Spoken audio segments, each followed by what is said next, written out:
Bonjour, je vais faire un tirage pour illustrer cette carte de l'observateur qui a l'air, avec sa longue vue, de viser la Lune,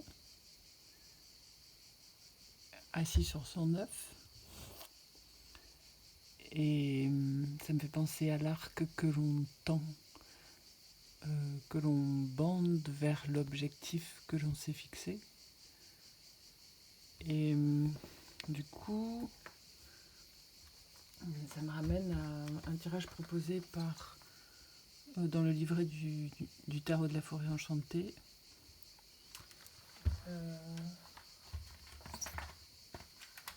Qui propose un étalement en forme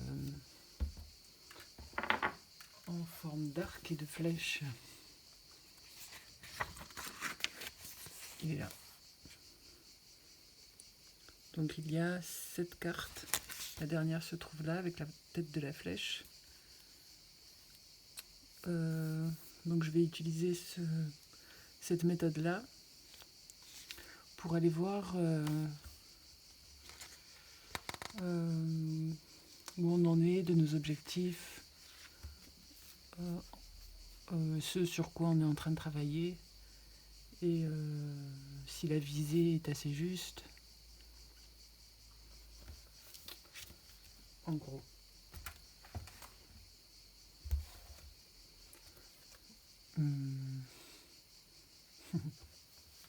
L'étincelle de vie.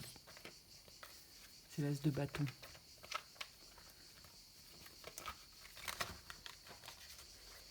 Alors, je casse la figure.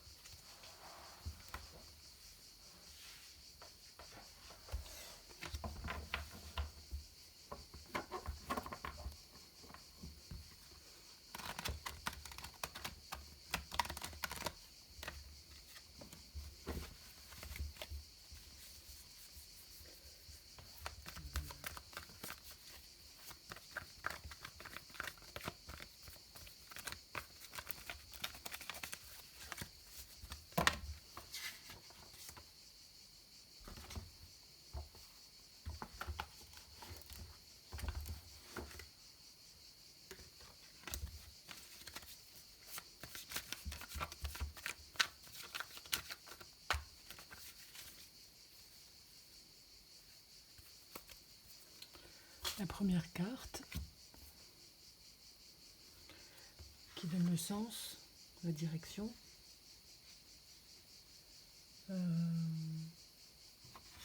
Qui pose le sujet. La deuxième qui représente l'arc.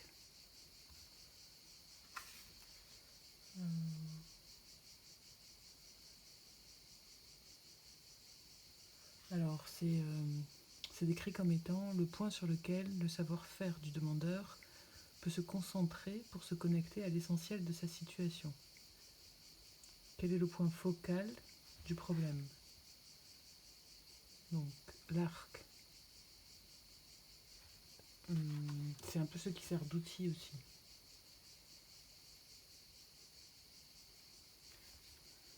Donc les outils qu'on a en poche. La troisième, le membre conscient, le membre inconscient.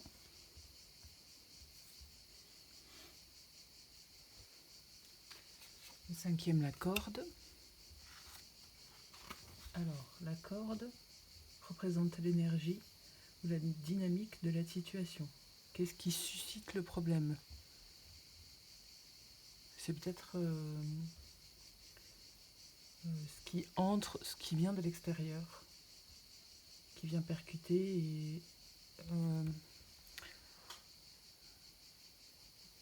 oui, la corde, c'est ce qu'on tend. On parle de dynamique, la dynamique de la situation. Et dans le membre conscient en haut, la troisième carte représente l'individu conscient ou le processus analytique à l'œuvre. Et dans l'inconscient, c'est la part spirituelle, représente les éléments émotionnels ou spirituels présents dans la lecture. Que ressentez-vous à propos de la situation? La 6e carte, qui représente les épines, ce qui permet d'équilibrer, le point d'équilibre, à l'énergie de l'interprète, qui permet d'interagir avec la lecture, avec l'énergie de la lecture. Et la dernière, la pointe de la flèche, la tête de la flèche, représente l'intention personnelle de l'interprète, qui visant le problème, devint un puissant moyen d'accepter celui-ci. Quel est le résultat? La façon dont on arrive à intégrer les problématiques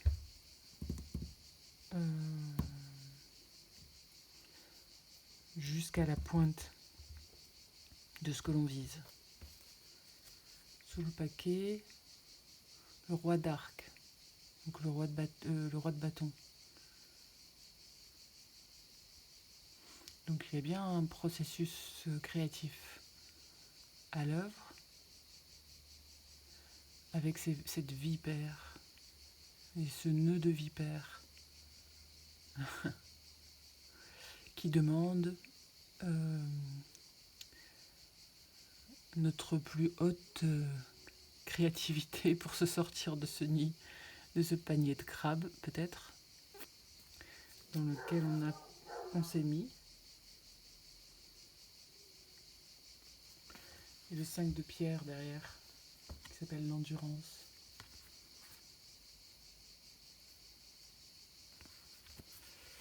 Ouais, endurance.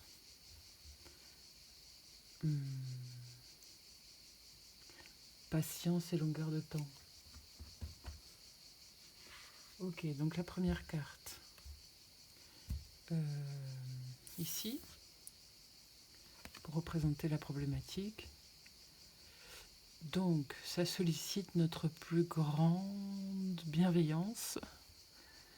Cette situation sollicite notre plus grande bienveillance à réussir à rassembler tout ce qu'on a pu traverser d'émotionnel jusqu'alors, de se trouver au centre de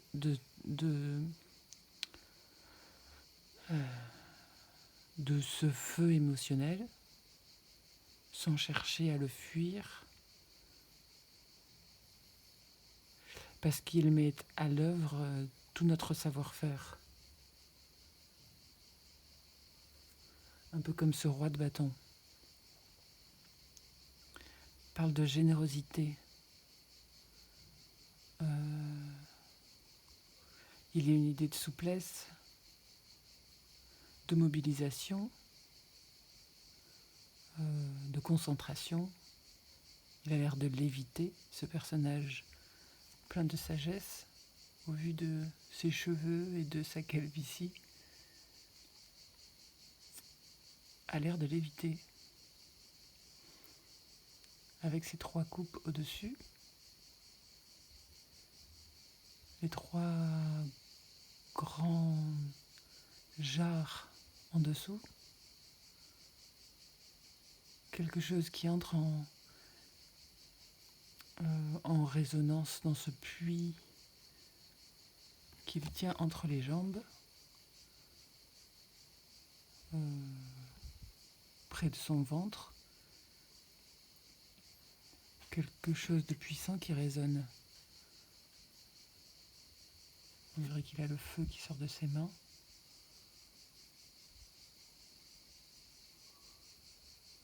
Ces vagues dessinées sur le bol.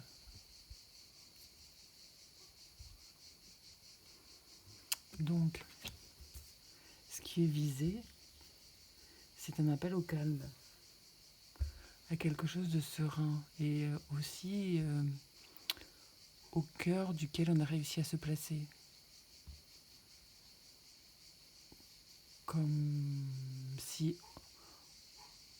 on savait qu'on se trouvait au cœur de quelque chose qui nous appartient au plus profond.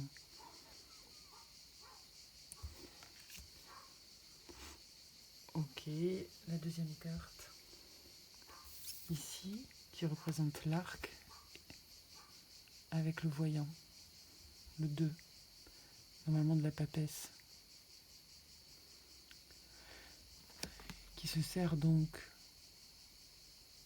de ce miroir d'eau pour voir se refléter au mieux ce qui s'éveille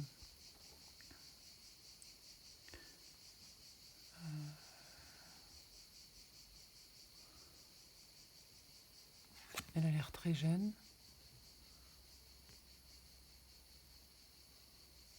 Avec toute sa cape de plumes.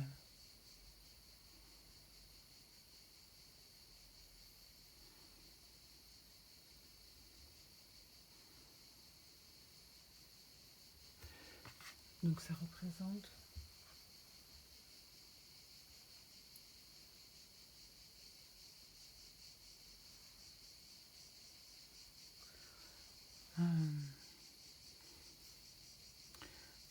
le savoir-faire, l'outil qu'on a à disposition.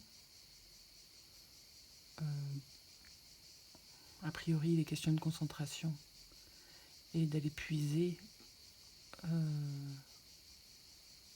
le livre de la vie pour trouver les informations dont on a besoin pour viser juste. La troisième carte, qui représente le membre conscient,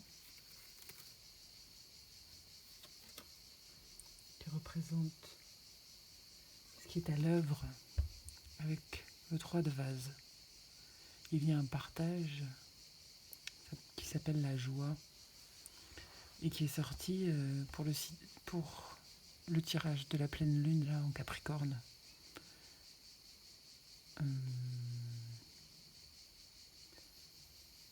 Qui parle de patience dans le tirage de la pleine lune, d'un long processus à travers lequel on va puiser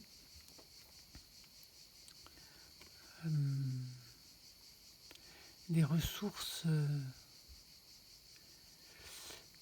comme un peu un sablier, tout ce qui nous a fait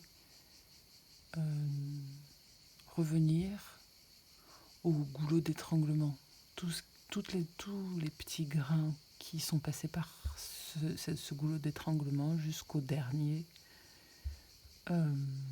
qui voit la voix se libérer d'un coup et qui permet de passer au processus inverse d'inspiration ou d'expiration. En tout cas, de faire basculer ici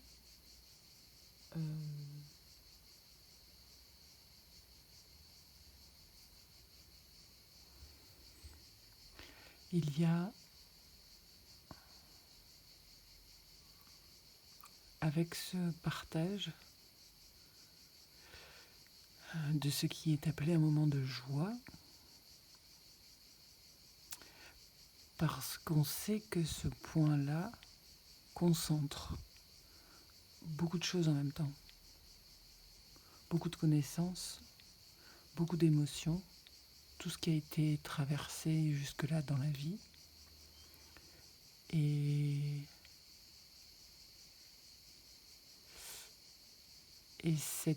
cet échange, et on est tout à fait conscient en fait que c'est un moment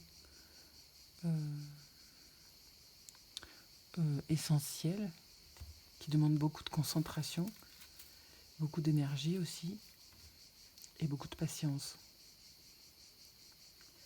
Dans l'inconscient,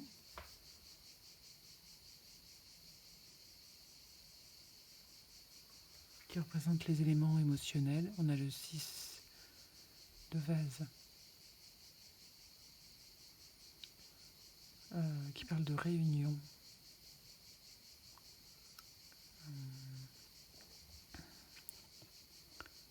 Qui parle à nouveau de point de rencontre.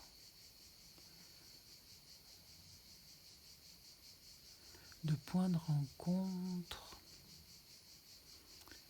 peut-être entre 6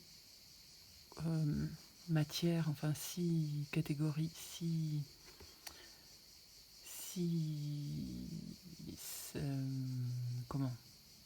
points de vue différents dans l'inconscient.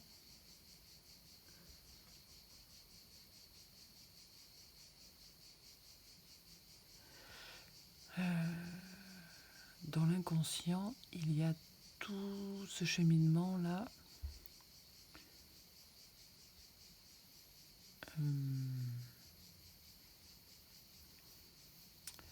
qui est comme un point d'orgue entre 6 perspectives différentes. C'est un rassemblement comme un peu un kaléidoscope qui vient enluminer quelque chose de particulier.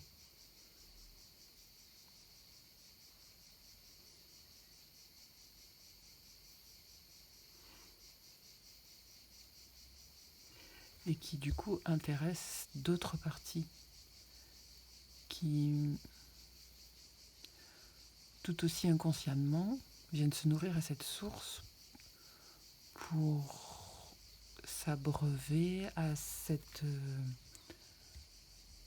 puits-là de sagesse et de connaissance.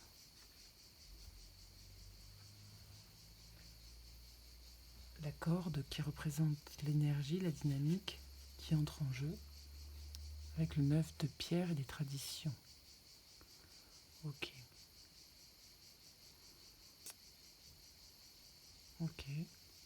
Donc,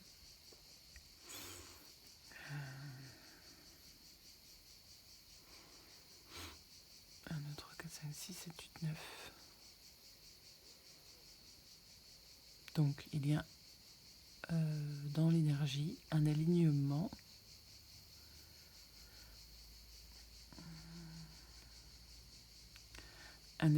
puissant qui fait converger en fait, qui protège aussi,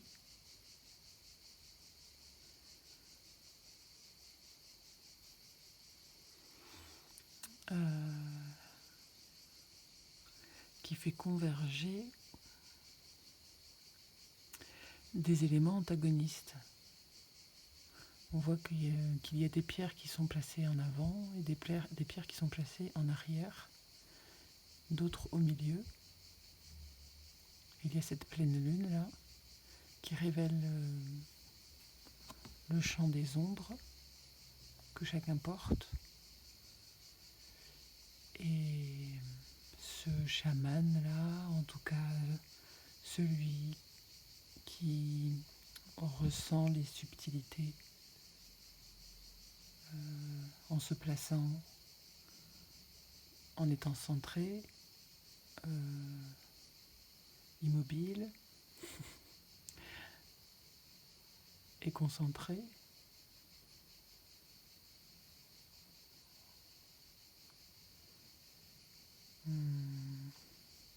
Il se laisse guider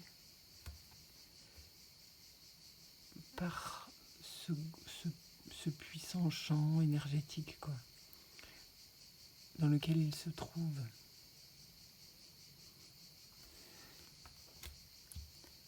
Ok. Le 6 qui représente les épines, donc ce qui permet de stabiliser le mouvement.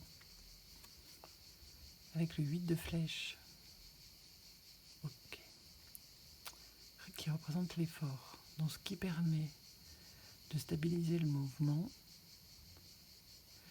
c'est de se placer en plein vent, de sentir le vent au plus près, d'être au plus près du vent, au plus près de ce courant, de ne pas chercher à l'éviter particulièrement, mais mais de le sentir, de se placer dans l'angle qui permet d'avancer.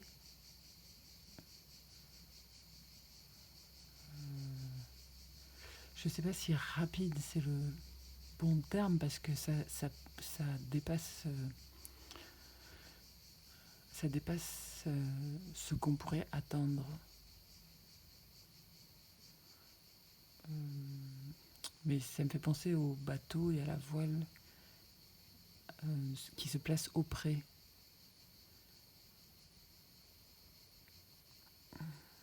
Donc il y a, avec les épènes, une façon de diriger le fait de sentir permet de se placer à l'angle le plus juste.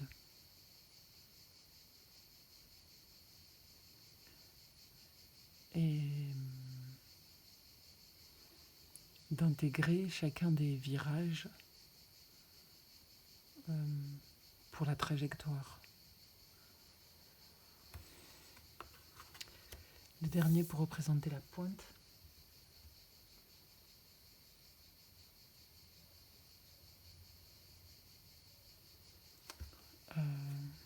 Le vagabond, ok. Donc, l'arc-en-ciel trace le pont qui permet de passer sur l'autre rive. Le pied léger, la mousse sur les épaules, comme si on sortait la tête de terre. Bon, a priori, ça laisse rêveur, hein.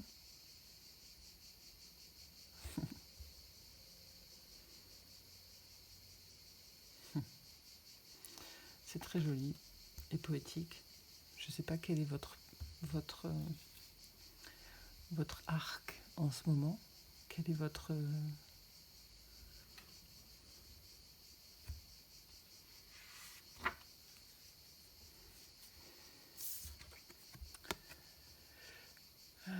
votre point de générosité? Est-ce que vous êtes prêt à lâcher pour suivre le vent au plus près qui vous permet d'intégrer au mieux d'ailleurs